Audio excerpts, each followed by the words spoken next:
I'm actually in the ditch where the car accident happened. You can see right here is actually the big spot of ash and a lot of debris that's still left from that car accident.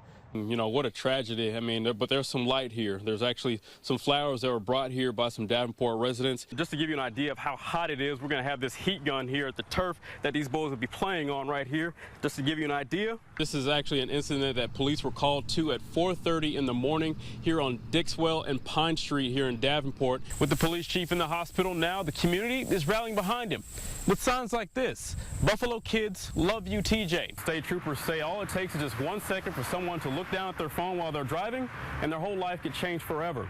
Without the volunteers here at the John Deere Classic, hundreds of them, the John Deere Classic wouldn't be what it is today. And residents here in the Standard community say they still get chills every time they pass this house. The new cameras work just like a GoPro. They capture every moment if they're turned on. One officer showed me how they work today. More than 70% of U.S. homeowners are expected to receive packages this holiday season.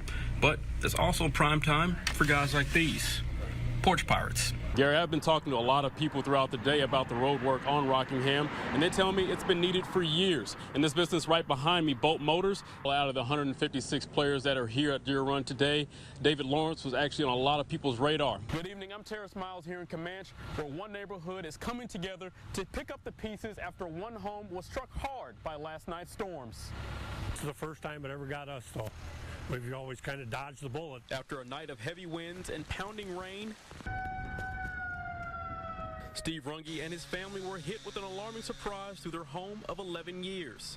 We don't have a basement, so we just stayed in the living room, and all of a sudden we heard this ungodly roar, and then a big crash, and then everything just went black. A tree Runge says has stood tall for years, pierced through their roof into their living room. Inside of my house is a disaster. Runge says it's another element to a rough year. I diagnosed my wife with cancer in January, and then they diagnosed me with 2 different kinds of cancer in March. It's been tough. It's been real tough. But Runge says what happened next was the biggest surprise. It was unbelievable. And I get up this morning at 7 o'clock, and I've got an army here helping me. I mean, it's unreal. I didn't even know where all these people came from.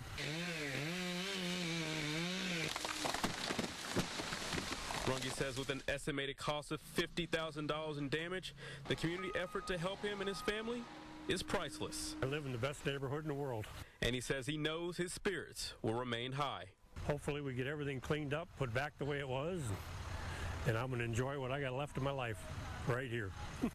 Reporting in Comanche, I'm Terrace Myles, KWQC, TV6 News. What is the organization in Geneseo giving back by building wheelchair ramps? Rebuilding Together started doing this back in 1994. The organization just made its 150th ramp in the area. As KWQC's Terrace Myles reports, these ramps are becoming more important to people in the community every day. It's a community effort to rebuild and shape lives. With dozens of volunteers and plenty of tools, it's a big task, but it's making life easier for those who need it most. I think you always feel good when you know you're helping someone. Hammering down and sawing a countless amount of wood. This ramp is a new beginning for Larry Paxton. For one thing, and they really help people out around here. He used to be a pretty active guy before he suffered a stroke 12 years ago. I mean, I used to do a lot of fishing and things like that, which I can't do no more. It's been hard because it really took a lot of my life away. He's just one of many lucky people to receive a ramp in the Geneseo area. Really only been building ramps seriously for the last 6.5 years. Well, we've done 110 out of the 152 that we have. Rebuilding Together volunteers believe the ramp's importance will only grow over time. As my generation, the baby boomers, get older, homes are not built in such a way that they're accessible. This is only going to get more demanding. When people have difficulty getting in and out of their own homes, this is pretty vital to get out for medical services, to get out for appointments. So with effortless teamwork and plenty of drilling, it's a community effort that doesn't go unnoticed.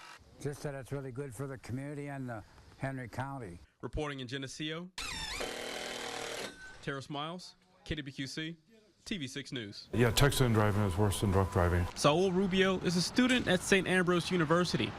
He admits he's guilty of texting while at the wheel. Just don't do it. That's it. Plain simple. Just don't do it. He says a friend of his got into an accident while texting a few years ago. Rubio says it's a harsh reminder that plays in his head every day. I tend to do it sometimes, and it's just like, that can happen to me, and then it's just like, no, you know what, I'm not going to risk this. No, it's not worth it. Rubio says he supports a bill that would crack down on texting and driving in Iowa, similar to an Illinois law. The fact that you have to look down at your phone and then have to go back up, that split second can change everything. Here in Illinois, the texting while driving law makes it so you can't text, call, or even hold your phone while operating a vehicle.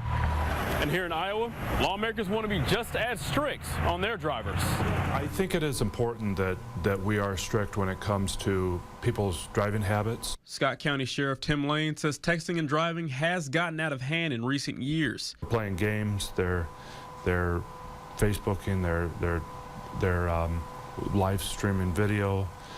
They're doing all sorts of things. The National Safety Council reports that cell phone use while driving leads to 1.6 million crashes each year. At times it is very overwhelming to hear that some people have lost children, loved ones, just because somebody was texting. As the current Iowa law stands now, officers cannot pull over a distracted driver without citing them with something else first. Lane says this bill would significantly decrease the number of accidents caused by texting. A lot of these accidents that are happening, they're more serious. There's more speed involved.